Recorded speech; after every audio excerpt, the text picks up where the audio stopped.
Backlight ওকে, no graphics problem দেখলাম এবং বিজিএর যে লাইনটা আছে সেটা চেক করি অনলি 2.6 এবং ভোল্টেজটা সি কেবলের লাইন ছেড়ে দিয়েছি। এখন ভোল্টেজটা দেখতে পাচ্ছেন 26 ভোল্ট চলে আসছে। যে সিকেবি কিন্তু মেন চারটা থাকে, সিকেবি 1, সিকেবি 2, সিকেবি 1, সিকেবি 2, যে 7 ভোল্টের মতো থাকে। দেখেন এখানে কিন্তু 7 ভোল্ট আছে। এফএফসি কেবলটা লাগাইলাম। এখন যদি আমি সেই সিকেবি 7 ভোল্ট মাপি, দেখেন এখানে কি আছে 2.6 অনলি। দেখেন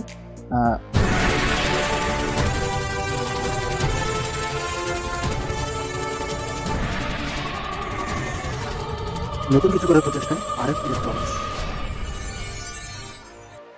সমস্যাটা আপনাদের দেখানোর চেষ্টা করি।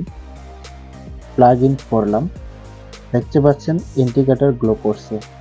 স্ট্যান্ড বাই রিলিজ করব, ব্যাকলাইট ওকে, নো গ্রাফিক্স প্রবলেম।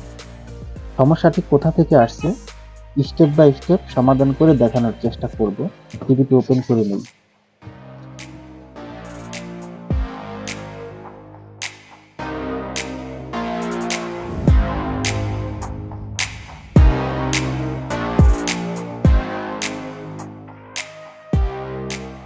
টিভিটা খোলা কমপ্লিট। তার আগে একটি কথা বলে নেই, এর পূর্বেও এই টিভিটির কাজ করছি হোয়াইট স্ক্রিন প্রবলেম। বর্তমানে ব্ল্যাক স্ক্রিন প্রবলেম রয়েছে।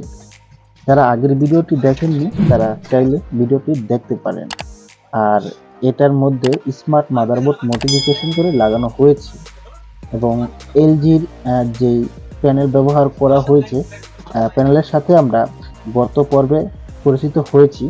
এখন ভালোভাবে ক্লিন করে নিচ্ছি। ক্লিন করা হয়ে গেলে টিকন বোর্ডটা একটু ক্লিন করে নেব। উপরে কিছু কস্টিক লাগানো রয়েছে।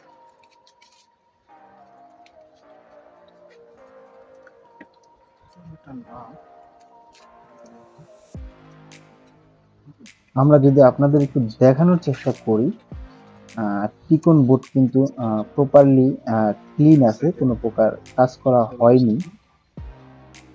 তাহলে আপনাদের একটি প্রশ্ন আসতেই পারে এর পূর্বে আমি কি কাজ করেছি। দেখেন পূর্বের প্যানেলটি, এটা এলজি প্যানেল। এই প্যানেলটার মধ্যেই আমরা হোয়াইট স্ক্রিন প্রবলেম রিপেয়ার করছি, কি কাজ করছি আপনারা এই ভিডিওটা দেখলেই বুঝতে পারবেন। দেখেন এটা এলজির একটি টিকন বোর্ড ব্যবহার করা হয়েছে। এর পূর্বে টিকন বোর্ডটি ছিল না। আমি প্রথমে এফএফসি কেবলটি চেঞ্জ করব যাতে ভিডিওটা শর্ট হয়। তার কারণে অনেক ক্ষেত্রে এফএফসি কেবলের কারণে প্রবলেম আসে, সেম প্রবলেম আসে, যার কারণে এফএফসি কেবলটি আমি সরাসরি চেঞ্জ করছি। আর আমি যদি এফএফসি কেবলটা আপনাদের দেখানোর চেষ্টা করি, অনেকটাই ফাঙ্গাস পড়ে রয়েছে। ভিডিওর মধ্যে কতটা ক্লিয়ার আসে জানি না। তো এখন স্ক্রিনটা আপনাদের একটু দেখানোর চেষ্টা করব যে আমাদের প্রবলেমটার কোনো পরিবর্তন আসছে কিনা। এসি প্লাগইন করার পর স্ট্যান্ড বাই রিলিজ করলাম। দেখেন ব্যাকলাইট কিন্তু ওপেন হয়েছে। তো স্ক্রিনটা দেখাই, কোনো পরিবর্তন আসে নাই। যেহেতু কোনো পরিবর্তন আসেনি, তার কারণে আমরা কিছু ভোল্টেজ মেজার করব একটা সিদ্ধান্তে যাওয়ার জন্য। এখানে বিসিসি লাইন দেখলাম এবং বিজিএর যে লাইনটা আছে সেটা চেক করি অনলি 2.6 এবং ভোল্টেজটা ফ্লিকারিং করছে। এই ভোল্টেজটা সাধারণত 30 ভোল্টের আশেপাশে হওয়ার কথা। এখন ভোল্টেজটা কেন নেই, কেন ড্রপ খাচ্ছে আমাদের সেটা বার করতে হবে। তার জন্য আমরা যে এফএফসি কেবলটি প্যানেলের সাথে সংযুক্ত হয়েছে তা ছেড়ে দেব। তাহলে বুঝতে পারবো সমস্যাটা কি টিকন বোর্ডে নাকি প্যানেলের স্কেলার বোর্ডে। এফএফসি কেবলের লাইন ছেড়ে দিয়েছি। এখন ভোল্টেজটা দেখতে পাচ্ছেন 26 ভোল্ট চলে আসছে। টিকন বোর্ড কিন্তু রেডি, টিকন বোর্ডে কোনো সমস্যা নেই। সমস্যাটি হচ্ছে আমাদের স্কেলার বোর্ডে বা প্যানেলে। প্যানেলে কি সমস্যা হতে পারে, হয়তো সিকেবি শর্ট থাকতে পারে, কারণ সিকেবি শর্টিং খুবই কমন একটি প্রবলেম। এখানে যে সিকেবি লাইনের কিছু ভোল্টেজ রয়েছে, ভোল্টেজগুলো আমি এখানে মেজার করে দেখছি। ভোল্টেজগুলো কিন্তু ঠিকঠাকই রয়েছে, কারণ আমাদের এফএফসি লাইনটা খোলা। এফএফসি কেবলের লাইনটা যদি লাগানো থাকতো সেক্ষেত্রে হয়তো ভোল্টেজটা ঠিক নাও আসতে পারতো। যে মেন যে সিকেবি প্রবলেম। তো এখানে আমি সিকেবি লাইনগুলো আপনাদেরকে দেখানোর চেষ্টা করি।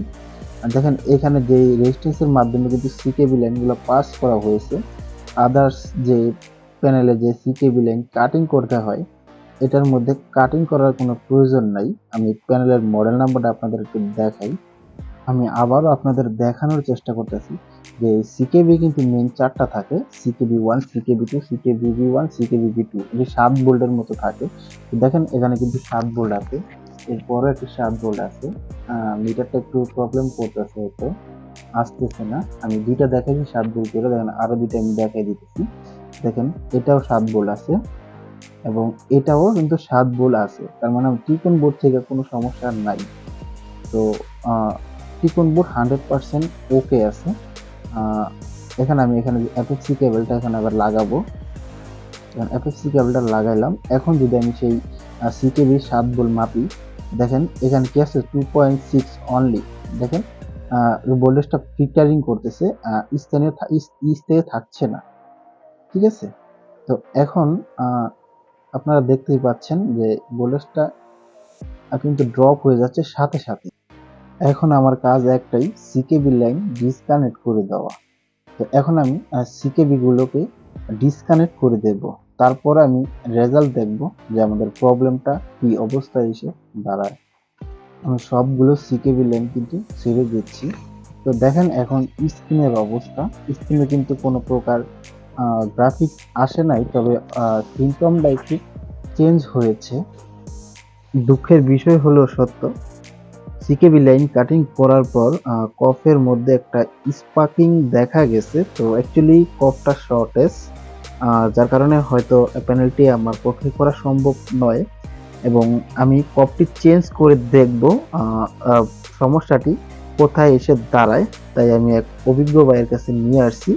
জাস্ট আমি এখানে কফ শর্ট কিনা ওনার কিছু বলি নাই, দেখি উনি কি আইডেন্টিফাই করে। তো উনিও কিন্তু সেম কফটাই কাজ ধরছে। ঠিক আছে, দেখতে পাচ্ছেন এখানে একটি কপ নিয়েছে।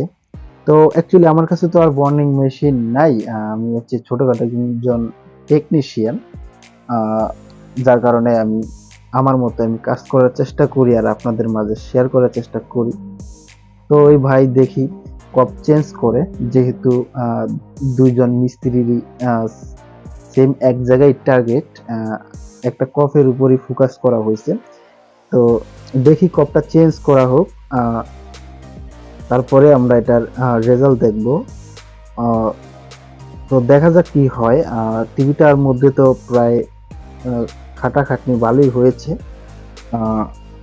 তো আমি দুঃখিত আপনাদের এই ভিডিওতে আমার এক্সপেরিমেন্ট অর্থাৎ ভালো কিছু দেখাইতে পারি নাই। তো প্যানেলটার কাজ আমি করলেও এটা অন্যের দ্বারা কাজটা করানো হইতেছে, অর্থাৎ সমাধান করা হইতেছে আরেকজনের সাহায্য নিয়ে। ভিডিওটি যখন এই পর্যন্ত দেখছেন, সম্পূর্ণ ভিডিওটি কন্টিনিউ করতে থাকেন। আমাদের অনেকের পক্ষে কিন্তু বর্নিং মেশিন কেনা সম্ভব না, ঠিক আছে? সেক্ষেত্রে না চাইলে আমাদের অন্যের কাছে কিন্তু শরণাপন্ন হতে হয়, ঠিক আছে? তো বর্নিং এর সিস্টেমটা দেখে রাখুন আপনারা।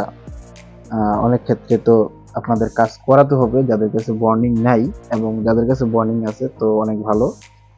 সময় স্বল্পতার কারণে অনেক ভিডিও দেওয়া সম্ভব হয় না। আর যেহেতু ভিডিওটা তৈরি করছি আমার কাছে হয় নাই, আমি চাইলে কিন্তু ভিডিওটা বন্ধ করতে পারতাম। তো যেহেতু ভিডিওটা করছি আমার হাত দিয়ে না হোক, আমি কাজটা সম্পূর্ণ যেভাবেই করছি আপনাদের দেখানোর চেষ্টা করলাম, ঠিক আছে? তো অনেকে বলে যে ভিডিও কাজ হইলেই আপনারা দেন, না হইলে দেন না। তো অ্যাকচুয়ালি বলা চলে এই কাজটা কিন্তু আমার হাত দিয়ে হচ্ছে না। তো তারপরে আমি আপনাদের মাঝে ফুল প্রসেসটা শেয়ার করার চেষ্টা করলাম।